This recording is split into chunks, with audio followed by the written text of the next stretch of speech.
is the easiest fresh milled flour bread you can make. It's a no-knead batter bread, so no mixer required.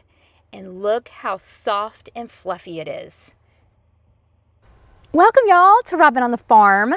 Today I'm making a no-knead batter bread made with fresh milled flour. I really feel like batter breads are just the easiest breads that you can make.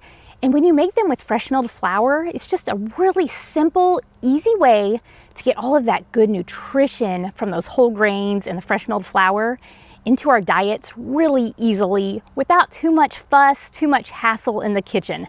So I'm just going to show you how to make this really simple no-knead batter bread made with fresh milled flour. To get started, I'm going to use 1 1/3 cups of lukewarm water. You want this to be about 100 to 110 degrees. Just put that right on into your mixing bowl. I love batter breads too because you don't have to get out the mixer. There's no kneading. You don't have to worry too much about the consistency of the dough. You don't have to worry about window pane. So easy to make a batter bread. So I hope that you'll give this one a try. Okay, after the water, then I'm going to use 3 tablespoons of melted butter. I just melted this on my stovetop.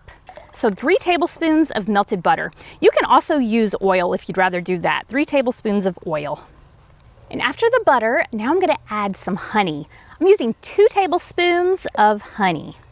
Now be sure that you like the taste, the flavor of your honey, because it really plays a big role in your breads. I have gotten a hold of some bitter honey in the past and made bread out of it thinking that it wouldn't make that big of a difference. My bread was terrible. So be sure that you like the flavor of your honey. I'm just using this wildflower honey that I bought in bulk. It was a good deal and it tastes really good. It's really nice and sweet. But a local raw honey is even better if you can get your hands on that. If you need a substitute for the honey in this recipe, then you can also use pure maple syrup, some molasses. If you don't have any of those in your pantry, you can even use white sugar or brown sugar, but up your water to 1.5 cups if you're using those sugars. Okay, after the honey, then it's time for some yeast. I'm going to use instant yeast today. I'm going to use 1 tablespoon of this instant yeast. This is my SAF instant yeast. I keep it in the freezer, I get it out right in time to make bread, and it stays good forever that way. This is actually a few years past the expiration date, but it's fine. It's going to stay good forever if you keep it in the freezer. So if you're going to be doing a lot of baking, buy it in bulk like this, keep it in the freezer, and use it often. You will be glad that you did because this is so much cheaper than buying all those little packets or those little jars that you see at the grocery store. Last I looked, this was about the same price, and you get a ton of yeast in this little package. Okay, so I just added 1 tablespoon of instant yeast right on top of my water and my honey and my butter. Now it's time to add the star of the show, the fresh milled flour. I got out my trusty old 23-year-old Nutri-Milk Classic wheat grinder and my hard winter white wheat berries, and I ground it up into this beautiful fresh milled flour. This is 400 grams of berries, so it's 400 grams of fresh milled flour. It weighs the same after you grind it. This is about 3.5 cups of fresh milled flour. Now, down in the recipe, I'm going to leave you this recipe in grams and in cups and spoons so that you can make it either way that you'd rather do. Okay, I'm going to add this 400 grams of fresh milled flour. Now, I have thousands of pounds of hard winter white wheat berries stored in my food storage. So that's mainly what I use. But I also have a little bit of einkorn, spelt, kamut. You can definitely add a little bit of that into this bread too. That will make it really good. I would do maybe half hard winter white wheat or red wheat and then half of the other kinds if you want to. But I'm using all hard winter white wheat because I have a ton of it and I need to use some up. Okay, after that, now I'm gonna add some vital wheat gluten. I like to add vital wheat gluten when I'm making fresh milled flour breads. This just helps with the texture, the rise, the strength, the structure. So I like using a little bit of this vital wheat gluten. The brand doesn't matter too much. They're all about the same. This is something else that I keep in my freezer. I've had this for a while and it's been fine in my freezer. It's still working great. But I'm adding 1 tablespoon of this vital wheat gluten. This is totally optional though. If you don't have it, don't use it. And last, we need our salt. I love using this Redmond's real salt in my baking. I'm going to use 1 teaspoon of this ancient fine sea salt.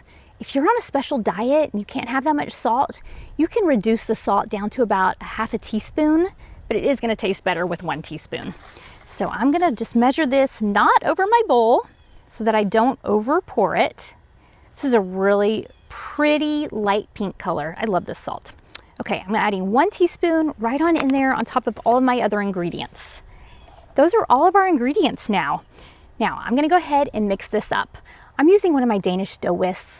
I love this thing. I use it every chance that I can get. It's great for thick batters, just like this batter bread. Okay, now this is a no-knead batter bread, but mixing is going to be important.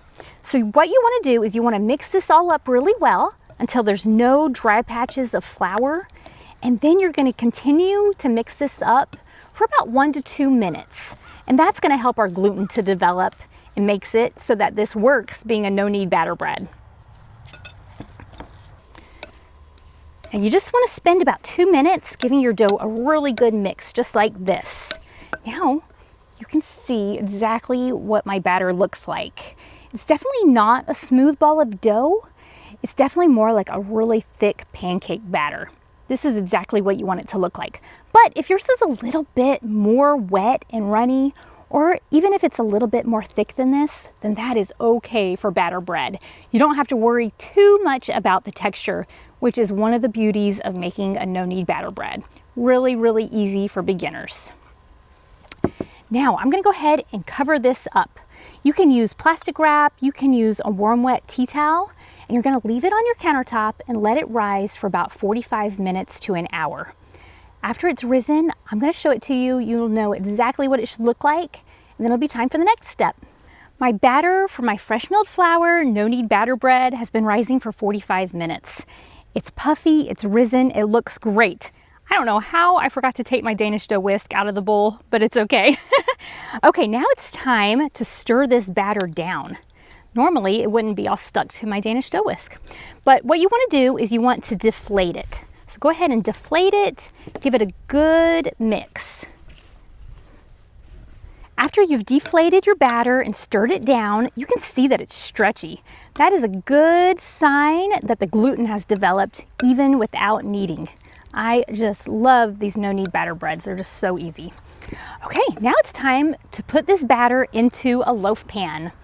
I'm gonna use one of my favorite 8.5 by 4.5 inch cast iron loaf pans. I love these loaf pans. I love that there's no coatings, no chemicals to get into our breads or our foods. This is a really good, healthy way to go. But I'm just gonna go ahead and pour this batter, scoop it on into the loaf pan. There's no shaping the loaf when you make batter bread. So that's another reason why it's so easy. All right, you can just smooth it out a little bit if you want to. I'm just gonna leave mine just like this. It is a little bit of a rustic loaf, but as it rises a little bit more, the top is gonna even out. Now, I'm gonna go ahead and let this rise just one more really short rise, just for the amount of time that it takes my oven to preheat to 350 degrees. I'll show you exactly what it should look like when you throw it in the oven. I just want it to be just peeking over the edge of the loaf pan. If you let this over rise, it's gonna give your bread a bad texture. It might be a little bit crumbly, might fall apart, so you don't wanna let it over rise. But I'll show you exactly what it should look like as soon as mine's ready to go into the oven. This has been rising for about 10 minutes. My oven is preheated to 350 degrees, and I'm gonna go ahead and throw this in. Look how good this no-knead fresh milled flour batter bread looks.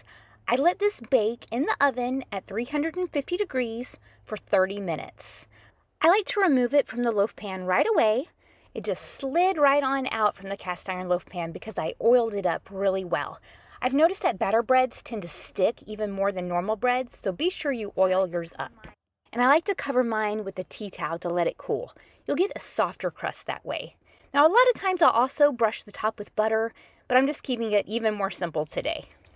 I've let my bread cool for about 30 minutes. If you let yours cool all the way, you're gonna get a better crumb, a better texture, and ensure that your bread isn't gummy inside.